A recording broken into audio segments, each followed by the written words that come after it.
Kinalakihan ko na lagi na lang kapos sa pera. Ang tatay ko ay magaling naman sa negosyo at ang nanay ko naman ay may permanente na trabaho bilang isang teacher.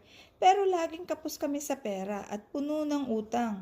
Narealize ko ngayon lang na hindi talaga nasusukat sa kung magkano ang income mo para umasenso. Depende pala sa pagplano at pag-manage ng kita mo at papaano mo palalaguin pa ang kita ng kinita mo, yung tinatawag na compounding interest.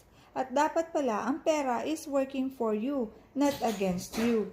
Dati, nagtataka ako kung papaano napapalago ng iba ang pera nila kahit sa maliit lang nag-uumpisa. Mabuti na lang naka-join ako sa group of savers and investors at doon ko nalaman ang iba't ibang uri ng investing at syempre nai-apply ko rin ito sa sarili kong financial foundation. Kung gusto mo ring matuto about financial literacy, comment ka lang dito.